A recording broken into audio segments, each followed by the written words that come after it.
ونعوذ بالله من شرور أنفسنا وسيئات أعمالنا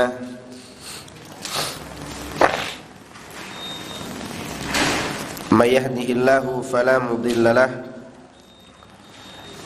ومن يضلل فلا هادي له وأشهد أن لا إله إلا الله وحده لا شريك له وأشهد أن محمدا عبده ورسوله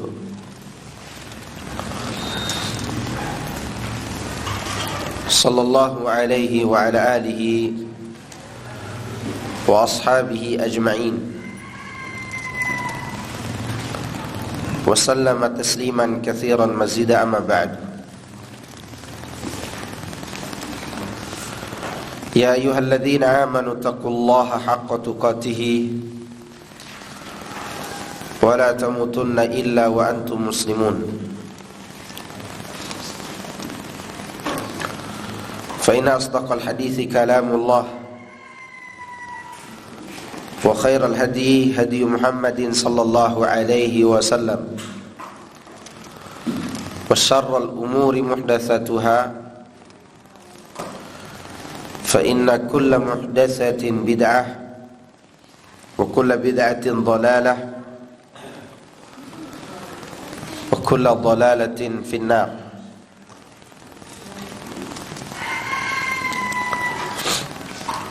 Para jemaah sekalian, a'azzani Allah wa iyyakum.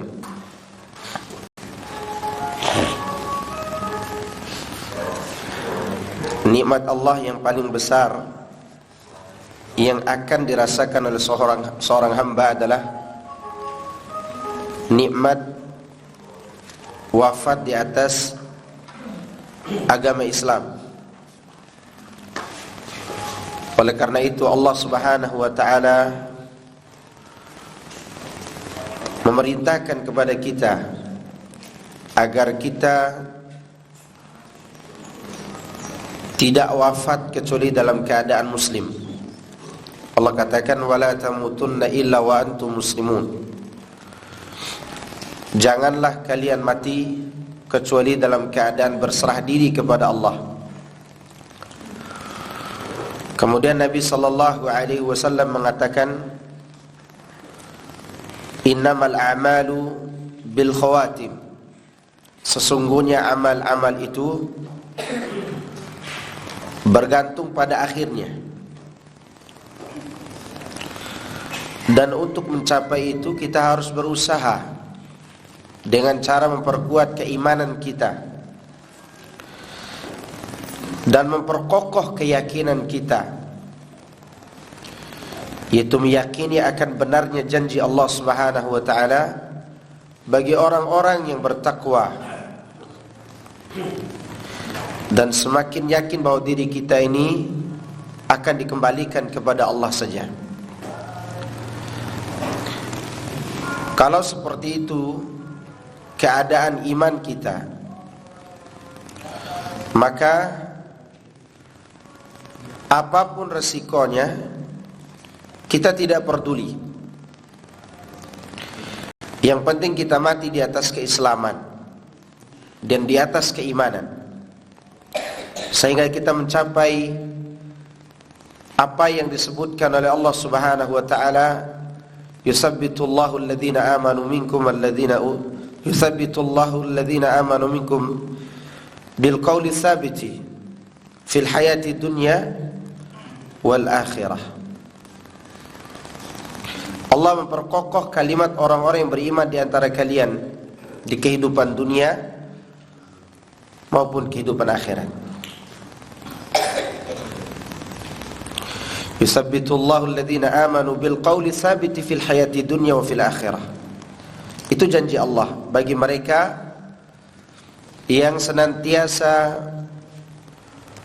memperkuat keimanan dan ketakwaan mereka. Lihat bagaimana Allah mencontohkan keadaan orang-orang yang rela dibunuh, rela disiksa demi mempertahankan iman. Dan itu tidak mungkin mereka lakukan kecuali karena mereka telah merasakan nikmatnya iman itu. Contoh, di dalam Al-Quran Allah bercerita tentang Nabi Musa alaihissalam. Di antara cerita yang Allah sampaikan kepada kita di dalam Al-Quran, yaitu Nabi Musa bertemu dengan tukang sihir yang dimiliki oleh Fir'aun. Para tukang sihir itu ketika melihat mukjizat yang dibawa Nabi Musa, mereka semua tersungkur sujud, lalu mereka beriman. Mereka mengatakan, amanna bi rabbil alamin, Rabbi Musa wa Harun. Kami beriman kepada Rabb semesta alam, yaitu Rabbnya Nabi Musa dan Nabi Harun, kata tukang sihir itu. Mendengar hal itu, Fir'aun marah dan mengancam akan membunuh mereka dan menyalib mereka di batang-batang pohon kurma. Tapi mereka tidak peduli. Kenikmatan iman yang mereka rasakan mengalahkan rasa takut kepada Fir'aun. Bahkan mereka berkata kepada Fir'aun, mereka mengatakan, lan nu'thiraka ala ma ja'ana minal bayyinati walladhi fatarana faqdi ma anta qadin innama taqdi hadhihi alhayata ad-dunya. Kata para mantan tukang sihir itu, hari ini kami tidak akan mengutamakan engkau wahai Fir'aun di atas penjelasan-penjelasan yang nyata, yaitu mukjizat dan yang datang dari Rabb yang telah menciptakan kami. Silakan engkau menyelesaikan, silakan engkau memutuskan apa yang mau engkau putuskan, karena engkau hanya memutuskan kehidupan dunia ini saja. Lihat bagaimana perkataan para mantan tukang sihir ini. Dan ini tidak mungkin dikatakan oleh orang biasa, dan ini tidak mungkin dikatakan oleh orang-orang munafik. Ini hanya bisa dikatakan oleh orang-orang yang mana manisnya iman bisa mengalahkan pedihnya luka dan siksaan dari Fir'aun. Itu yang kita cari di dunia ini, sehingga kita masuk dalam pujian Allah Subhanahu wa taala, yutsabbitullahu alladhina amanu bil qawli tsabiti fil hayati dunya wa fil akhirah. Naam ikhwani fi din, azakumullah, semua itu tidak mungkin kita raih sekali lagi kecuali dengan iman dan takwa dan amal soleh kita. Itu yang bisa memperkokoh dan memperkuat keimanan ini. Taib. Pada pertemuan yang lalu kita membahas tentang 7 dosa besar.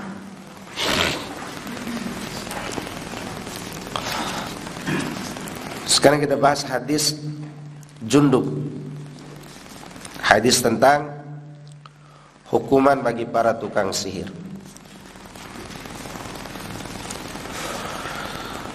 Lihat halaman 651.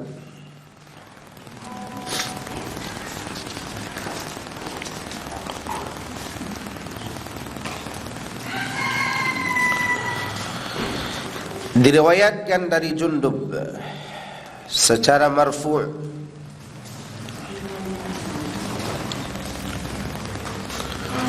secara marfu' artinya sampai kepada Nabi sallallahu alaihi wasallam. Hadisnya sampai kepada Nabi. Haddus sahiri darbatun bis-saif. Hukuman bagi tukang sihir adalah tebasan pedang. Hadis ini diriwayatkan oleh Al-Imam Tirmidzi.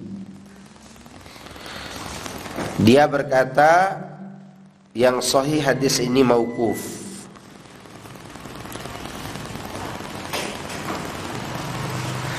Jadi yang sahih hadis ini mauquf.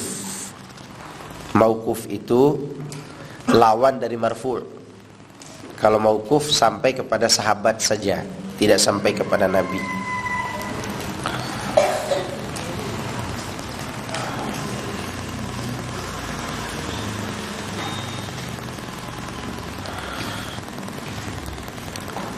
Perkataan penulis diriwayatkan dari Jundub.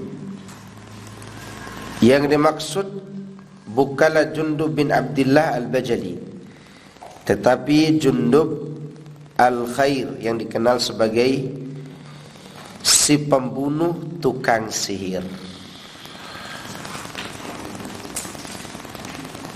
Sahabat-sahabat itu ada julukan-julukannya, dan ini si pembunuh tukang sihir.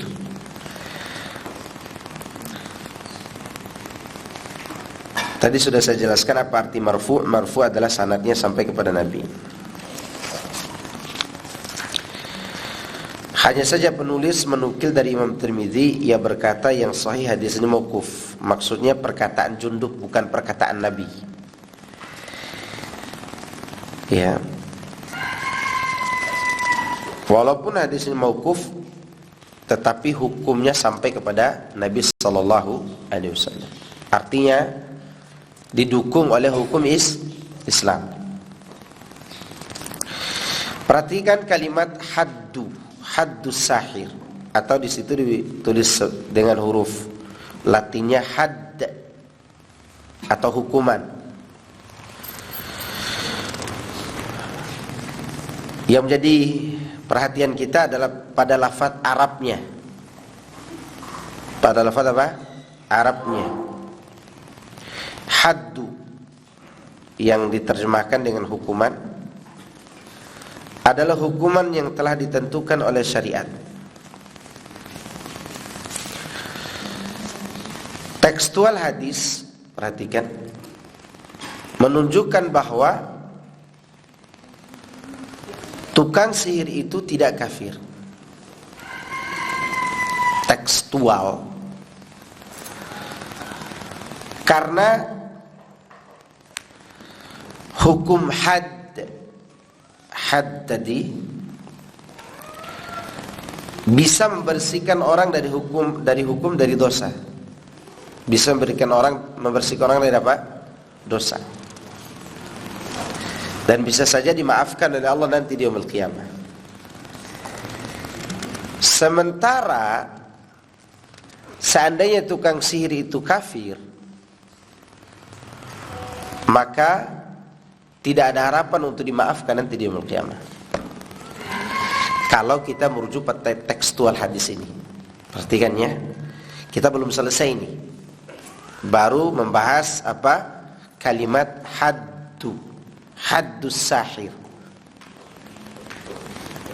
Dari kalimat ini menunjukkan bahwa tukang sihir ini tidaklah kafir. Karena orang kafir tidak ada harapan untuk diampuni nanti di yaumul qiyamah. Jelas? Baik, kita lanjut. Sementara orang kafir ketika dibunuh, dia dibunuh karena murtad. Hukuman mati tersebut tidak membersihkan dari dosa kekafiran. Ya, hukuman mati bagi orang kafir tidak membersihkan dari dosa. Ini memperjelas penjelasan sebelumnya bahwa di antara jenis-jenis sihir ada yang tidak mengeluarkan seseorang dari Islam. Berarti yang disebut haddus sahir ini sihir yang mana nih? Sihir yang menggunakan obatan. Jenis yang kedua yang kita sebutkan sebelumnya. Karena sihir yang meminta pertolongan kepada setan itu hukumnya apa? Kafir, keluar dari Islam. Dan dia tidak menggunakan hukuman had, tapi memang dibunuh, diperangi, dihabisi. Nah, di sini ada kias aulawiyah. Tukang sihir yang tidak keluar dari Islam saja dia harus dihukum mati, apalagi yang keluar dari Islam. Apalagi yang keluar dari Islam. Makanya orang-orang tukang sihir itu paling benci dengan orang-orang Arab, karena melihat kejadian di Saudi Arabia. Paling benci karena apa? Karena mereka melihat tukang sihir itu sering dia apa? Penggal. Baik tukang sihir yang keluar dari Islam maupun yang melakukan kerusakan saja, hukumannya hukuman mati. Hanya saja nanti berbeda status. Yang ini dihukum karena murtad, yang ini dihukum karena merusak. Nah, yang dihukum karena merusak itu lafadz buat mereka haddus sahir. Ya, kedua-duanya merusak, tapi yang satu tidak keluar dari Islam. Haddus sahir, hukuman bagi tukang sihir yang menggunakan obat-obatan, menggunakan mantra-mantra yang lain, tidak menyembah setan. Kalimat darbatun bisayf, ya, lafadz ini diriwayatkan darbatun. Ada juga lafadz darbuhu. Keduanya benar. Namun pertama darbatun lebih fasih karena bentuk nakirah dan sigot wahdah, sama-sama menunjukkan pukulan yang kuat dan menghabisi. Jadi darbatun bisayf. Darbatun ini adalah masdar. Apa namanya? Masdar. Tidak ada kata perintahnya. Dan bentuknya adalah khabar. Haddus sahir, hukuman tukang sihir, darbatun bisayf. Darbatun itu kabar. Dan saya pernah menyampaikan sebuah kaidah kata perintah sebelumnya, bahwa kata perintah yang datang dalam bentuk kabar itu lebih ditekankan daripada kata perintah langsung. Saya rubah hadisnya, rubah lafadznya. Haddus sahir fadribuhu bisayf. Itu kata perintah. Hukuman bagi tukang sihir, maka pukullah dengan pedang. Artinya bunuhlah dia dengan pedang. Ini kata perintah, fadribu. Nah, di sini tidak menggunakan fadribu, tapi menggunakan kata masdar, kata dasar. Kalau terjemahkan letterlek, hukuman bagi tukang sihir adalah pukulan dengan pedang.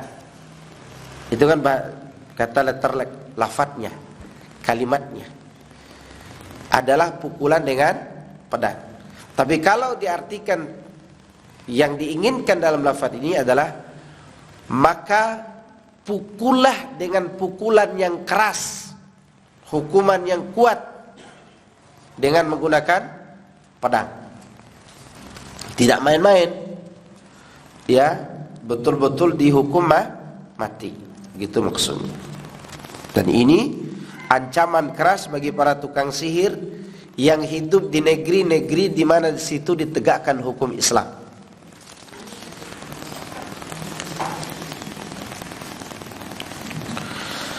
Disebutkan dalam Sahihul Bukhari dari Bajalah bin Abadah, ia berkata, Umar nih, radhiyallahu anhu mengirim surat keputusan.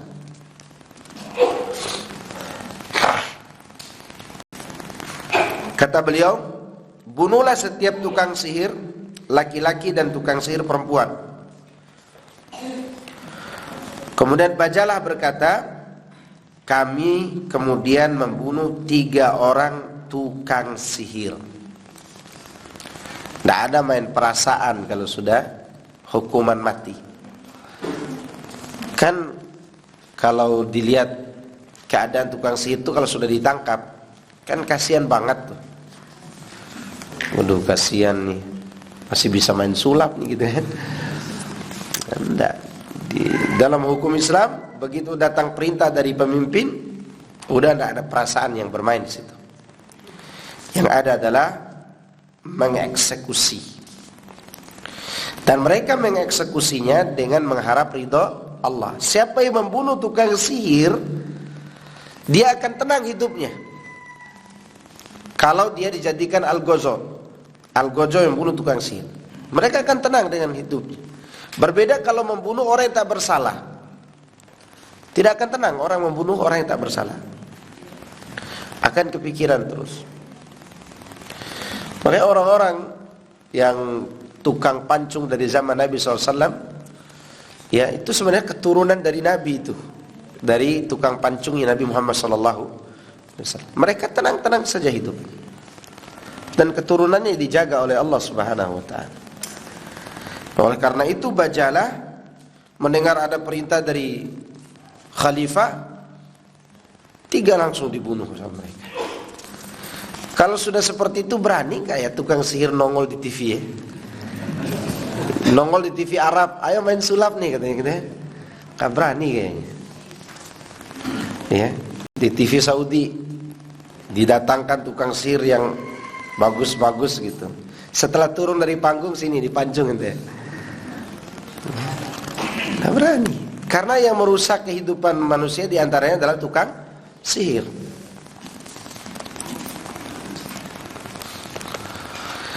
Agar setiap pasangan nikah, disebutkan dalam syarah kitab Tauhid, maksudnya Taisirul Aziz Al-Hamid, bahwa lafaz hadis ini tidak terdapat di dalam Sahihul Bukhari. Lafaz Sahih Bukhari sebagai berikut: Umar memerintahkan agar setiap pasangan nikah dari kalangan Majusi yang masih terikat mahram mereka dipisahkan. Artinya mereka ada yang menikahi mahramnya, karena mereka membolehkan menikahi sesama mahram. Waliyadzu billah. Umar memerintahkan setiap pasangan yang masih terikat hubungan mahram, namun pensyarah menyebutkan bahwa Al-Quta'i meriwayatkan dari hadis ini dari Al-Fawaid. Dalam Al-Fawaid jilid kedua, setelah itu mereka membunuh setiap dukun dan tukang sihir. Pensyarah berkata, sanad hadis ini hasan. Dengan demikian pernyataan penulis yang menyatakan hadis ini bersumber dari Bukhari, kemungkinan yang dimaksud adalah aslinya, bukan lafadz hadisnya. Aslinya maksudnya adalah asal muasal didatangkannya hadis ini. Hadis tentang larangan menikah dengan mahram, sebagaimana dilakukan oleh orang-orang Majusi.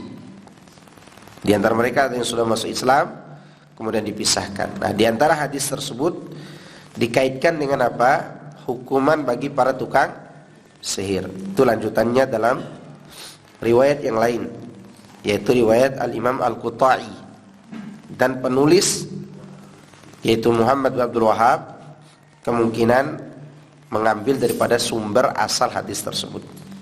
Padahal itu tidak ada dalam Sahih Bukhari. Tidak dalam Sahih Bukhari. Pertanyaan: apakah hukuman mati terhadap penyihir ini had ataukah pembunuhan karena kekafirannya? Keduanya memungkinkan sesuai penjelasan sebelumnya terkait kafirnya tukang sihir. Berdasarkan perincian sebelumnya, kami berkata, siapa yang praktek sihirnya membuatnya kafir, maka ia dibunuh karena murtad. Tadi sudah saya jelaskan. Dan setiap yang praktek sihirnya tidak membuatnya kafir, maka hukuman mati terhadapnya termasuk dalam pengertian menangkal perampok yang wajib dilaksanakan sesuai pandangan seorang imam. Dan ini sesuai dengan apa? Pemimpin. Sesuai dengan keinginan siapa? Pemimpin. Tukang sihir itu juga disamakan dengan apa? Perampok. Qati'ut thariq. Saya tidak tahu, mungkin babi ngepet itu masuk ke sihir yang mana nih? Kalau ada babi ngepet, mungkin nanti ada kelinci ngepet gitu kan. Yang lebih berbahaya kalau ada kucing ngepek, kucing garong gitu kan. Dan itu terjadi, mitos-mitos seperti itu di masyarakat ada. Bahkan di sebagian daerah gara-gara kucing sekampung terbakar, 2 kampung terbakar. Ada istilah sihir berubah jadi kucing itu. Jadi ada orang mati di kampung sebelah, kampung A, dan ini kejadian nyata. Begitu mati orang ini, turun kucing dari rumahnya. Entah itu kucing siapa tuh. Ya kayak kucing dengar lagu kucing garong kayak itu. Turun dari rumah, dia pergi ke kampung sebelah. Naik ke rumah nenek-nenek, ibu-ibu. Dan ibu-ibu itu dicurigai tukang sihir. Setelah naik di situ, masyarakat yang lihat kucingnya hilang, ibunya ada. Maka ibu itu didatangi keluarga yang mati tadi dan ditombak mati di situ. Begitu keluarga yang ditombak mati tahu bahwa dia ditombak oleh keluarga yang mati sebelumnya, maka terjadilah perang kampung dan 2 kampung itu terbakar. Mereka saling bakar kampung. Gara-gara apa?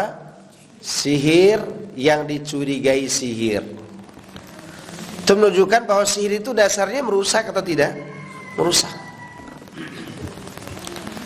Ya, merusak. Maka oleh karena itu pembahasan tentang sihir ini seharusnya sering dibahas oleh ustaz-ustaz di TV. Yang bukan bahas cinta mesra aja, gimana sih dakwah sudah seperti itu. Dijelaskan ini karena merusak, betul-betul merusak. Dan ini terjadi. Ya. Padahal mungkin bukan yang itu tukang sihir, yang mungkin orang lain. Kan sihir itu bisa menipu, bisa memfitnah. Ya, tukang sihir itu. Oleh karena itu hukumannya adalah imma dia dibunuh karena murtad atau dibunuh karena membuat kerusakan. Yang memisahkan suami istri yang sedang saling mencintai siapa? Tukang sihir. Iya. Tukang sihir. Kesimpulannya, kita wajib membunuh para tukang sihir. Ingat, kita di sini bukan kita semua, bukan. Bukan kita ketua RT, ketua RW, kepala desa, bukan.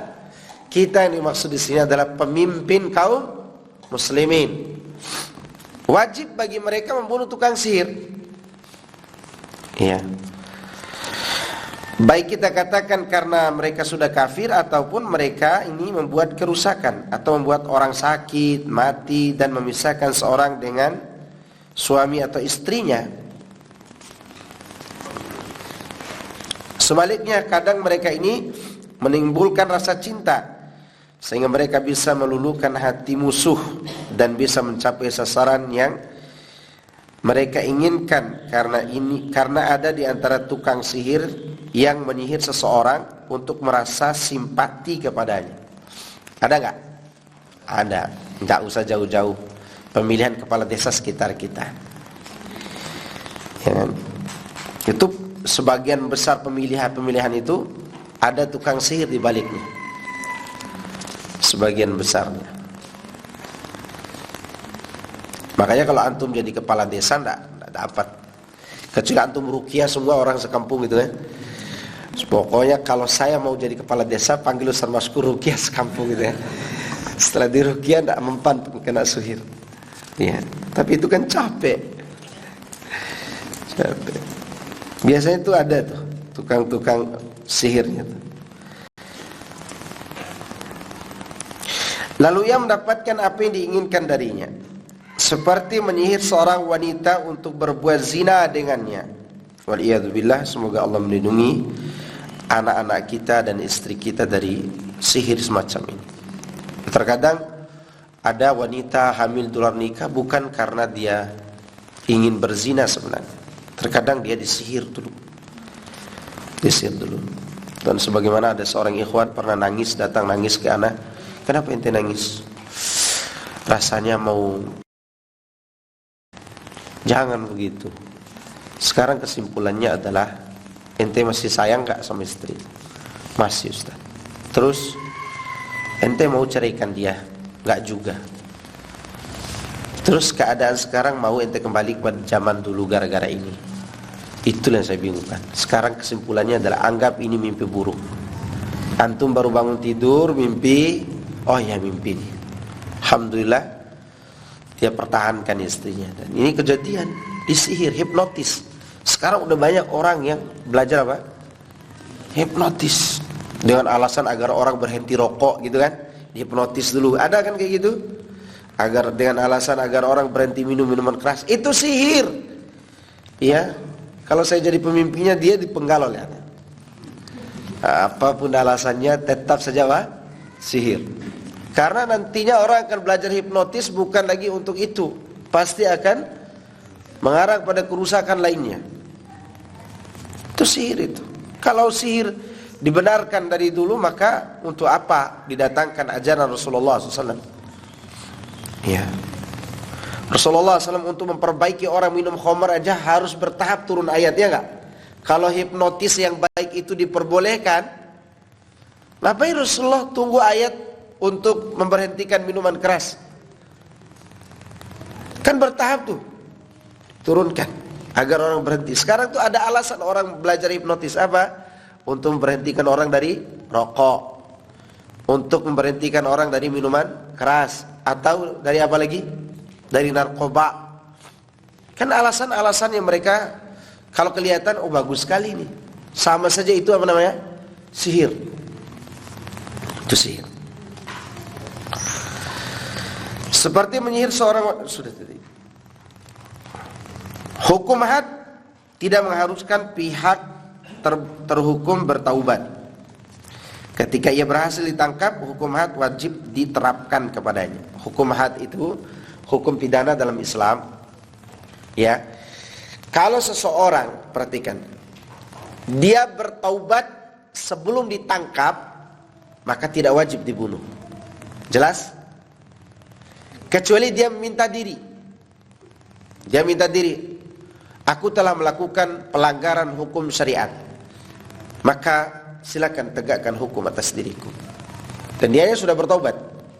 Dan dia ingin menambah kebersihan dari dosanya. Namun ketika dia ditangkap duluan, lalu setelah itu bertaubat, maka hukum tetap harus ditegakkan. Bisa dibedakan keduanya. Makanya para pembunuh-pembunuh di Saudi Arabia setelah dia bertobat dalam penjara, selama keluarganya tidak memaafkan, maka tetap ditegakkan hukum Islam. Makanya pembunuh-pembunuh itu setelah beberapa tahun mereka di penjara dan akan siap dieksekusi, mereka sudah ada yang hafal Quran 30 juz, sudah ada yang belajar ilmu agama. Tapi apa setelah itu mereka dibebaskan? Tidak. Tapi kalau keluarga yang mengatakan, ya kami bebaskan dengan tebusan sekian, maka kabilah pembunuh ini akan kumpulkan uang banyak untuk membebaskan. Ya. Itu untuk pembunuh ya. Tapi untuk tukang sihir tidak ada. Tidak ada had-had. Karena kepada siapa dia minta maaf? Karena itu memang hak Allah Subhanahu wa ta'ala.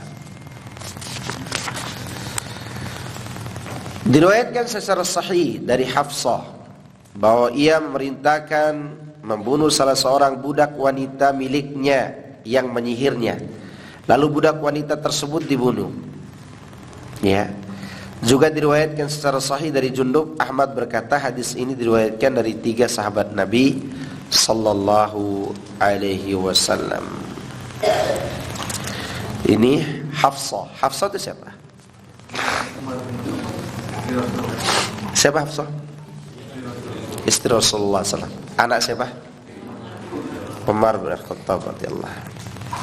Mertua menantunya Umar bin Rasulullah itu menantunya Umar bin Khattab.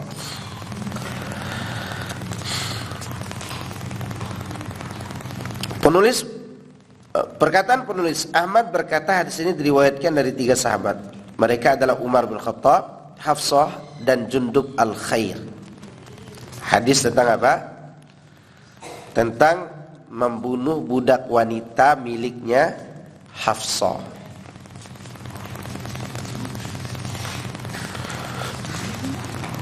Karena memang di antara pengadu domba itu adalah orang yang ada di sekitar kita. Hati-hati dengan memilih asisten ART, asisten rumah tangga. Pilih yang baik-baik. Jangan takut dia datang bawa sihir nanti. Atau dia tidak bawa sihir, asistennya itu dipilih oleh bapak-bapak, umur 23 tahun, cantik lagi. Bisa disihir dengan wajahnya itu, cakep lagi. Maka hati-hati dengan orang yang ada di sekitar kita. Betul-betul diperhatikan agamanya, diajarkan agama. Karena kan kejadian nih, kecolongan istri siapa ini? Istri Rasul.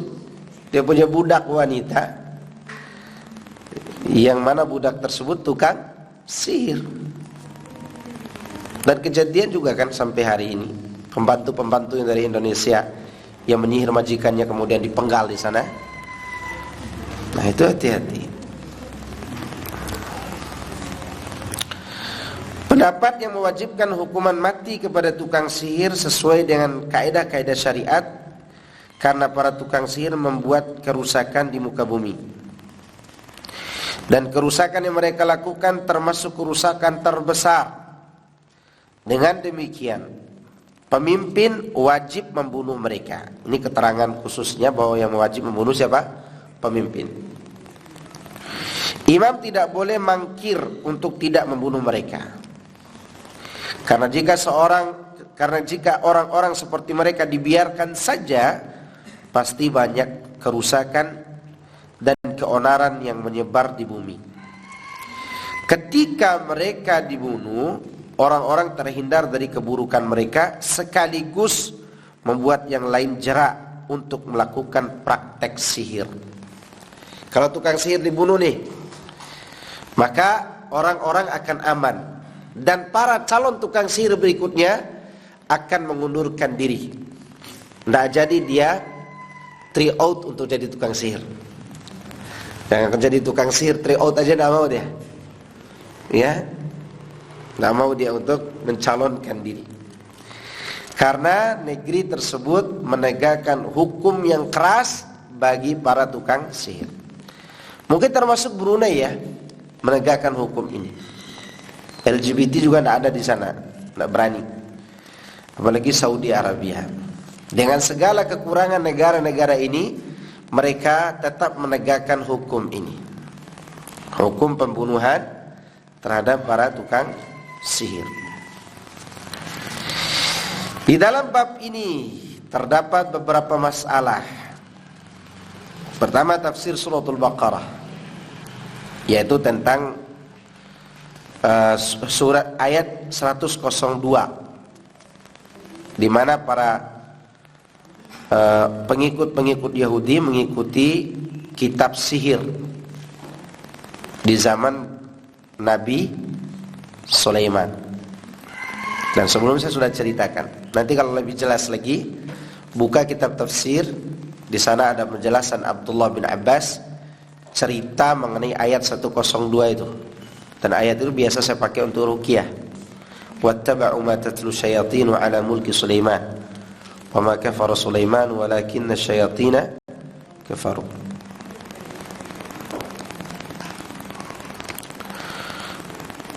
Di dalam surat itu, di 101-nya Allah menjelaskan tentang perilaku Yahudi, di mana Yahudi itu membuang kitab mereka di belakang punggung. Kitab apa yang mereka buang? Yang mereka buang, artinya mereka sembunyikan itu kitab apa? Taurat. Apa sebab mereka sembunyikan Taurat? Sebabnya adalah ketika Quran turun,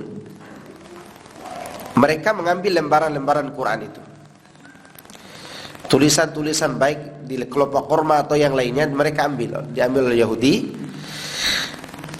Kalimat-kalimat di dalam Quran dicocokkan dengan Taurat.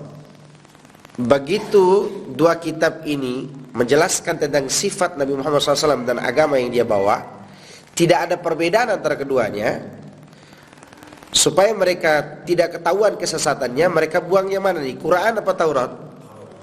Taurat. Karena kalau mereka buang Quran, Quran tetap ada pada Nabi SAW. Akhirnya Taurat asli mereka buang, mereka ganti dengan kitab yang lain. Dan ini kaidah, ketika kebenaran ditinggalkan, pasti penggantinya apa? Kesesatan. Ingat tuh, ketika orang meninggalkan kebenaran, pasti penggantinya kesesatan. Taurat yang suci mereka buang, didatangkan kitab yang telah dicampur dengan sihir. Kitab apa itu? Lembaran wahyu yang dulunya pernah Allah turunkan kepada Nabi Sulaiman. Nabi Sulaiman meletakkan itu di singgasananya. Setiap wahyu yang Allah turunkan, Nabi Sulaiman meletakkan lembaran-lembaran itu di mana? Di singgasananya. Begitu Nabi Sulaiman kehilangan kerajaan pertama dan diisukan mati karena kurus beliau diuji oleh Allah, kehilangan istananya. Nah, jin-jin yang berkhianat waktu itu murtad. Ketika mereka murtad, mereka ambil lembaran Nabi Sulaiman itu, di setiap 2 baris mereka letakkan sihir di baris ketiganya. Ini wahyu nih 2 baris. Di ketiganya sihir. Lanjut demikian seterusnya. Begitu Nabi Sulaiman meminta lagi kepada Allah kerajaan yang lebih besar lagi dan kerajaan yang tidak ada saingannya sampai runtuhnya dunia, maka Allah berikan. Makanya tidak ada kerajaan yang paling mulia di dunia, yang paling mewah selain kerajaan siapa? Sulaiman. Ya, sekarang mungkin orang bisa buat kerajaan, entah kerajaan Saudi, kerajaan Qatar atau seterusnya, tapi belum ada teknologi seperti zaman Nabi Sulaiman, lantainya langsung ada akuarium di bawahnya. Belum ada sehebat itu. Diberikanlah oleh Allah kerajaan itu yang tidak ada lagi yang bisa menyainginya sampai hari kiamat. Maka jin-jin yang murtad tadi ditangkap lagi oleh Nabi Sulaiman, dipenjara oleh Nabi Sulaiman, dan kitab yang mereka rubah dimurnikan kembali. Nah, ketika Nabi Sulaiman wafat dan beliau berdiri duduk, tidak ada yang tahu dia wafat nih. Sampai tongkatnya dimakan apa? Rayap. Begitu ketahuan bahwa dia telah wafat, jin-jin tadi yang berkhianat itu kembali berulah. Diambil lagi lah kitab itu, dibuat lagi dengan kelakuan mereka yang dulu. Nah, kitab inilah yang diikuti oleh Yahudi. Maka ketika mereka membuang kitab suci, yang datang kitab yang penuh dengan campuran. Maka karena itu Allah katakan wattaba'u ma tatlu syayatinu ala mulki Sulaiman wa ma kafara Sulaimanu walakinna syayatin kafaru. Ya. Itu yang dimiliki oleh Yahudi. Maka Yahudi itu pandai sihirnya, tukang sihir. Ya. Bukan hanya Yahudi, pendeta-pendeta Nasara pun juga bisa membuat sihir. Dan zaman ke zaman, pemimpin-pemimpin yang zalim pasti ada tukang sihirnya. Entah itu pemimpinnya dia mengaku sebagai nabi atau tidak, pasti ada tukang sihir di balik itu. Dan tukang sihirnya biasa tidak kelihatan, ya enggak? Kenapa? Kenapa tukang sihir itu biasa tidak kelihatan, tidak nongol? Ada yang bisa jawab? Sesuai dengan lafaz sihirnya, sahara, nyamar. Paham enggak? Sahara itu adalah kalimat yang menunjukkan apa? Samar. Kalau dia nongol, maka udah berubah tuh statusnya. Tukang sihir pemberani namanya. Iya, moderat gitu. Dasarnya sihir itu sudah dengan lafaz sahara. Mau dia dibentuk sahara, mau dibentuk sahur, mau dibentuk sahirun, mau dibentuk mashurun, tetap mengandung makna samar. Samar. Ya, yang nampak ya orang-orang yang didukung oleh dia. Gitu. Itu namanya tukang sihir. Dan ada tukang sihirnya para pemimpin-pemimpin yang zalim. Kedua, tafsir surat An-Nisa, yu'minuna bil jibti wa taghut. Di sini jibti ditafsirkan apa?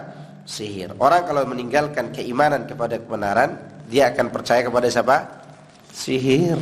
Maka coba lihat antum orang sakit di kampung-kampung, karena mereka tidak mau diruqyah, kemana mereka pergi?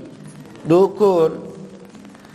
Ya sudah gitu, obatnya seharusnya obat dokter, dikasih air ludah kiai lagi. Ya kan? Seharusnya minum bodrek 1 sudah sembuh tuh sakit kepala. Datang kiainya gitu, diminum sama dia. Itu kiainya entah baca apa datang, sehingga air ludah yang begitu berkah menurut mereka. Itu tukang sihir semua. Mereka lebih beriman kepada Ajibti, tukang sihir. Maka teman-teman yang punya waktu dan bisa ngeruqyah orang, jangan berhenti ngeruqyah. Untuk apa? Untuk berjihad melawan para tukang dukun. Hanya saja teman-teman yang ruqyah ini kadang lembek. Tahu lembek kan? Lembek, takut nanti kalau saya ruqyah istri anak diganggu, anak saya diganggu. Didoktrin dulu tuh keluarga. Nanti kalau saya ruqyah orang, kalau kamu diganggu jangan kaget, kita ruqyah lagi gitu kan. Ada sebagian teman-teman yang biasa nguruqyah itu Masya Allah, kalau udah lama-lama udah terbiasa dia. Udah terbiasa. Bahkan kalau jinnya lihat dia, oh dia lagi gitu. Ya kan? Saya pernah cerita ada seorang ustaz dulu datang ke Bogor ya, Ustaz Usman namanya. Di kampung tuh dia kalau ruqyah orang ada Ustaz Usman datang, jin udah belum dibacain aja udah kesurupan tuh. Ustaz Usman, ya kesurupan dia. Kesurupan. Pas dia ruqyah orang di Bogor, jinnya ngomong, "Ini kan Ustaz Usman," kata dia. Dari mana dia kenal? Iya kan? Mungkin jinnya udah pandai pakai Android itu. Hati-hati ini foto ini. Ini kejadian ikhwan. Nah kalau sudah seperti itu maka teruskan perjuangan itu. Untuk apa? Untuk melawan dukun itu. Kan kasihan nih kaum muslimin.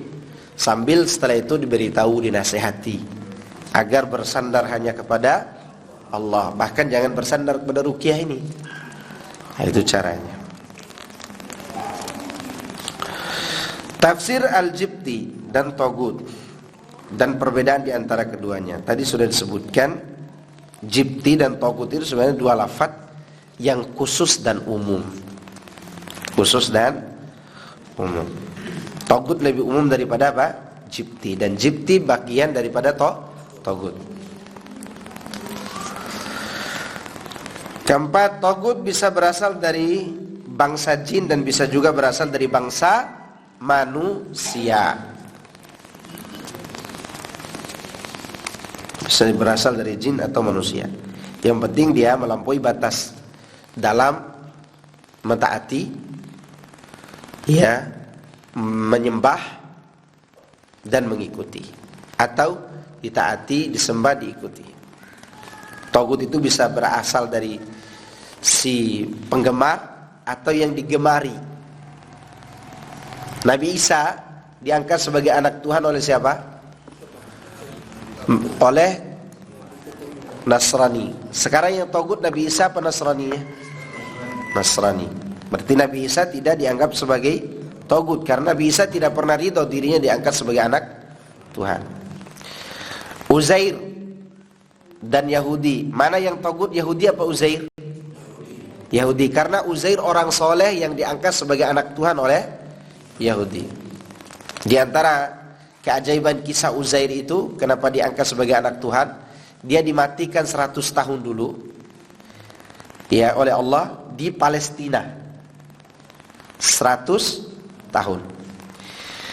Setelah dia hari ini dia mati, 300 tahun kemudian Palestina itu tumbuh lagi. Sebelumnya Uzair ini mengatakan bahwa dia melihat Palestina itu sudah rata dengan tanah. Dia katakan begini, mungkinkah Allah hidupkan kembali negeri yang sudah rata dengan tanah ini? Dia katakan begitu. Lalu Allah buktikan, dianya dimatikan, bukan ditidurkan. Kalau Ashabul Kahfi ditidurkan, ini dimatikan. Bedanya dengan Ashabul Kahfi, dia ditidurkan. Yang ini dimatikan oleh Allah. Karena ketika dia mati, tulang belulang saja yang ada, tidak ada daging. Kalau Ashabul Kahfi lengkap. Nah, selama 100 tahun, afwan, salah saya tadi. Selama 100 tahun, 30 tahun kemudian 30 tahun kemudian dia dihidupkan kembali oleh Allah.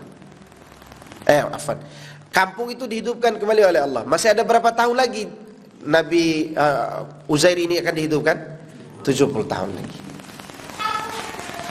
Nah, untuk membuktikan bahwa Allah mampu menghidupkan kembali yang mati, dia mati 100 tahun.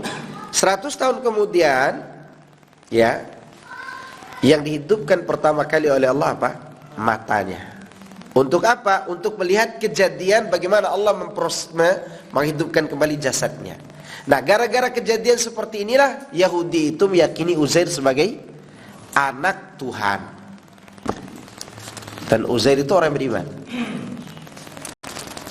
Setelah itu Uzair beriman, bertambah keimanannya kepada Allah, dan Yahudi mengatakan itu anak Tuhan. Sekarang Yahudi yang togut apa Uzair? Yahudi.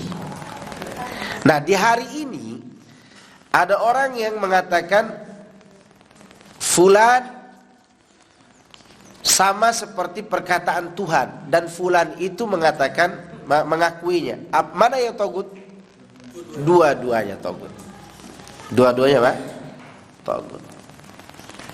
Kalau ada fulan dicium kakinya dan dia rela dicium kakinya, orang sujud, dua-duanya togut apa tidak? Ya, itu dia. Itulah togut. Secara praktis cara memahaminya. Mentaati atau ditaati secara melampaui batas, atau diibadahi secara melampaui batas. Kalimah mengetahui 7 dosa yang membinasakan, dan itu sudah kita jelaskan sebelumnya. Keenam, tukang sihir itu kafir. Yang kafir, ya, yang menyembah setan.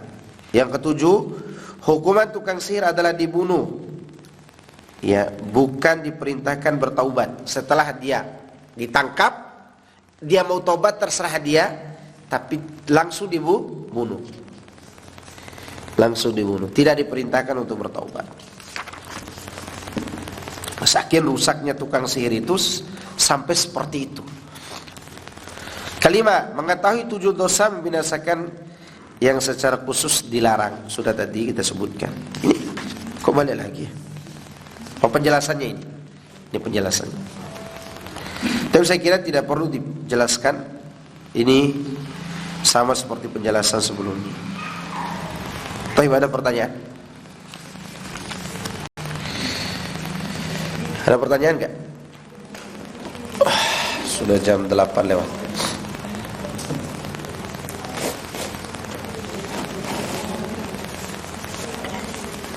Apakah kalau meramal ya cuaca atau meramal nasib termasuk tukang sihir juga? Yang tukang ramal nasib. Iya. Kalau ramal cuaca sesuai dengan penelitian boleh. Seperti ilmu-ilmu yang dimiliki oleh pemerintah, BMKG misalnya, ya. Tapi kalau meramal dengan menerawang ke udara dan menyaksikan dan mengetes bahwa AC langit lagi dingin gitu, maka ini sihir. Dan itu termasuk sihir yang harus dibinasakan oleh penguasa. Bukan dibayar 200 juta, bukan. Ini malah dibayar 200 juta untuk menghalangi hujan. Begitu dia halangi hujan, diguyur hujan. Untung petirnya nak mampir. Baru kirim salam saja mungkin petirnya. Kalau BMKG tidak termasuk dalam tukang sihir, karena mereka menggunakan ilmu secara ilmiah. Itu pun mereka menyebutkan perkiraan cuaca, ya.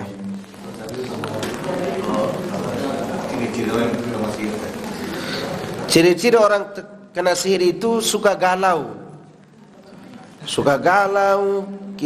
bicaranya udah ngelantur ngilur. Kadang pasangan yang tadinya saling cinta tiba-tiba ceraikan aku. Ada masalah tuh. Uang sudah dikasih per bulan 11 juta, kan?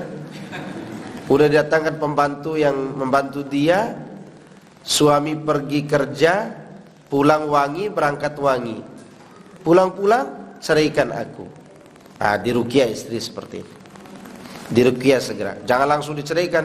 Kalau begitu pulang kau ke rumah orang tuamu. Jangan. ente yang konslet kalau begitu. Ya, jangan kita ikut konslet juga. Ya, kita ruqyah dulu. Kan itu kejadian bukan hanya istri-istri ikhwan, istri ustadz pun kena dia. Bagi yang tahu dia ruqyah istri. Ada lagi? Makna arti dari pernikahan separuh daripada agama. Karena pernikahan itu menjaga kehormatan. Separuh dari agama, sebagian dari agama. Maka orang yang menikah itu beruntung. Orang menikah itu beruntung karena dia bisa menjaga diri dari zina. Karena zina ini termasuk dosa yang bisa menghancurkan amal ibadah kita. Tapi jika zina itu menyeret pada dua dosa yang lain.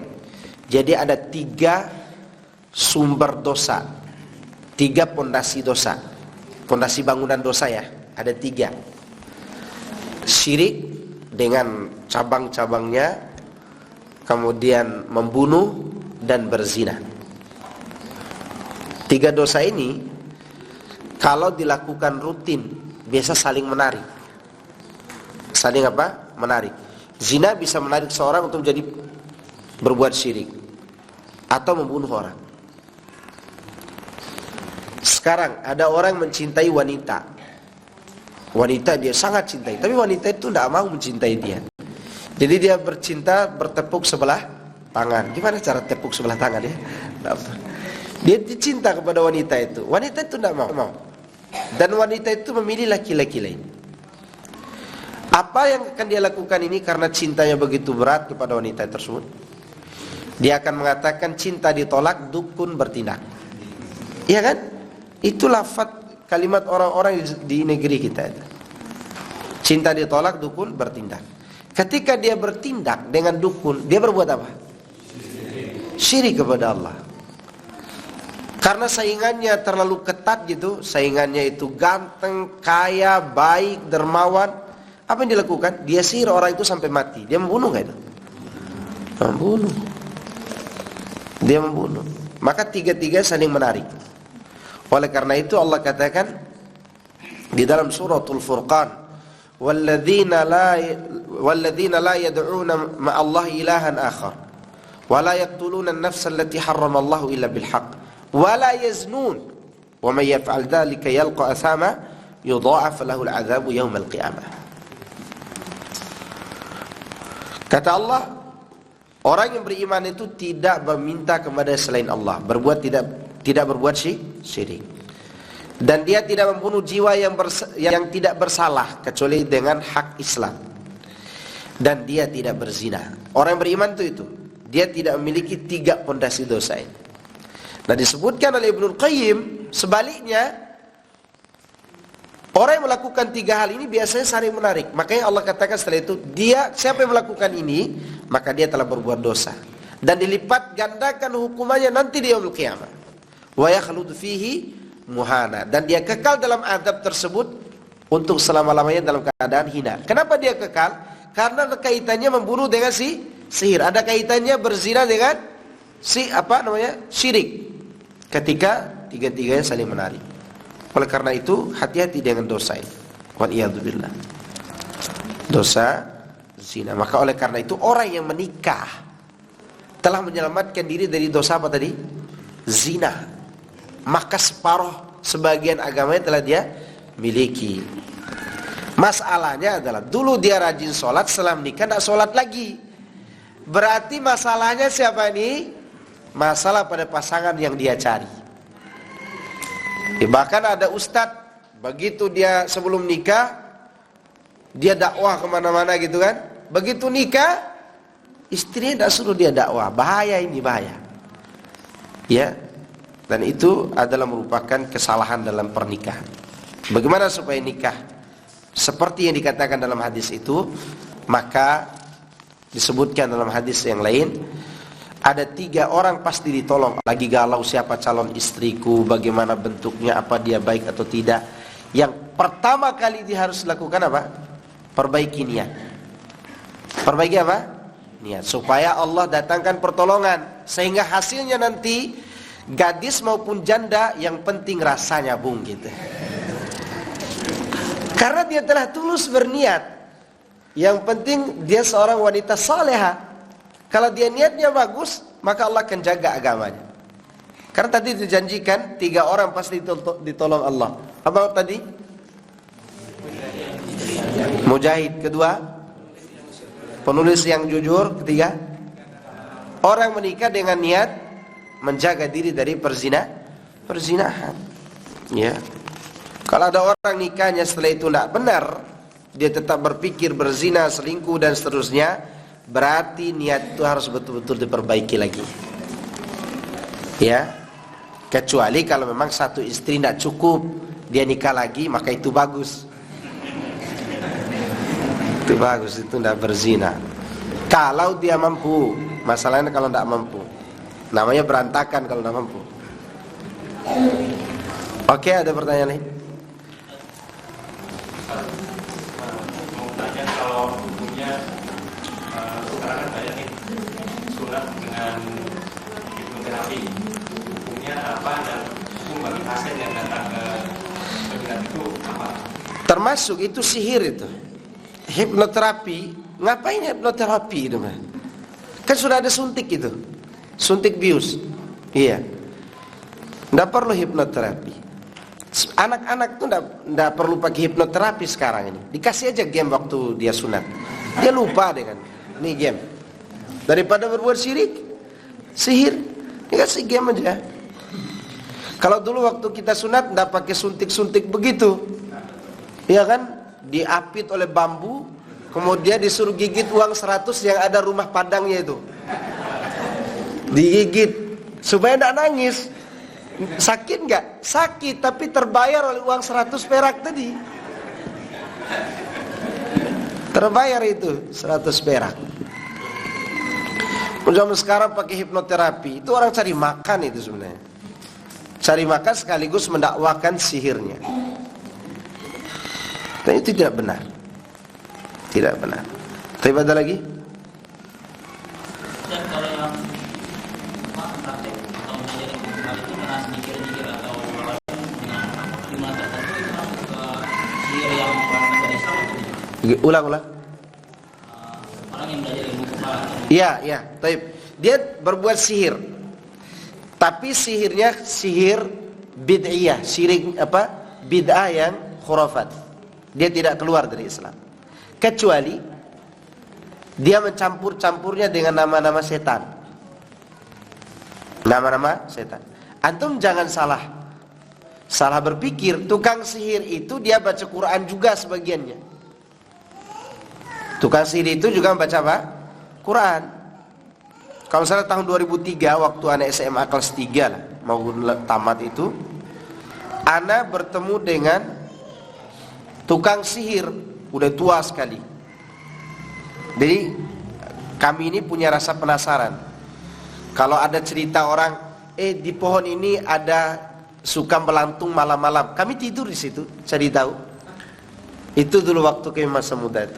Kalau ada cerita di situ ada pocong, kami datang ke situ. Bahkan waktu pertama kali saya ke Bogor ini, di tempat sampah di Kahuripan itu dulu ada di sebelah.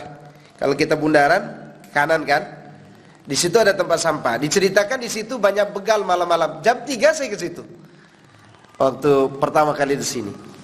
Sampai saya ketemu ada kayak pocong gitu, tidur di jalan jam 3 malam. Ternyata orang gila lagi tidur. Lagi tidur. Orang gila ketemu tuh. Dulu waktu kita sama juga gitu. Ada orang bilang, di sana ada rumah tukang sihir. Saya datang tuh waktu itu. Tuh, jadi rumahnya itu bedek kayak besarin, terlalu besar lah ini. Iya, kamar di dalamnya dengan dapur ini. Bedek begitu. Dia tidur di tanah, disirami air karena tidak bisa tidur di atas lantai. Kata dia panas seperti api tubuhnya. Udah tua, 80-an tahun. Diskusi dengan saya kayak orang normal gitu. Kemudian dia ajarkan kepada anak waktu itu ilmu cara menarik hati para wanita. Tapi antum jangan salah pikir gara-gara itu kayak yang mewadah sukani. Bukan begitu. Ya, bukan itu. Tahu apa yang dibacanya? Surat Al-Fatihah. Tapi di tengah-tengah surat itu ada dicampur nama-nama wanita, nama laki-laki yang dia campur-campur gitu. Dibaca itu suratnya. Ya, itu menunjukkan bahwa mereka juga menggunakan apa? Ayat Quran. Kalau yang ini memang kafir dia deh. Jenis kayak gini. Kafir. Nah, seperti yang dikatakan kalau murni ayat disebut apa? Asmaul Husna dan itu jadi ilmu kebal, maka dia jatuh pada perbuatan bid'ah. Bid'ah namanya. Dan kejadian itu pernah ditanyakan oleh seorang kepada anak langsung. Dia kalau kebal baca ayat kursi. Selesai kajian dengan anak, dia datang protes.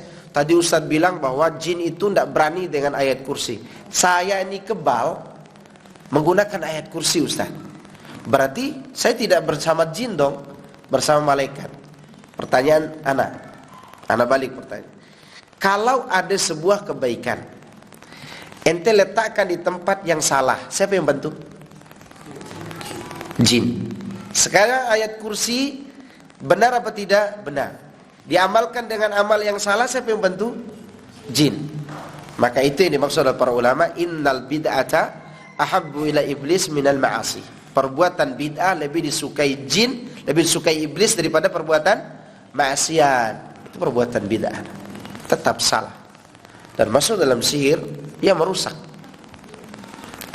ayat Allah, merusak orang lain juga. Bahkan kadang mereka itu tidak sholat. Kadang kalaupun sholat yang sampai pada kesyirikan, dia sholatnya bukan di hadapan Allah, di hadapan jin juga, dengan membaca ayat itu. Nah, cukup.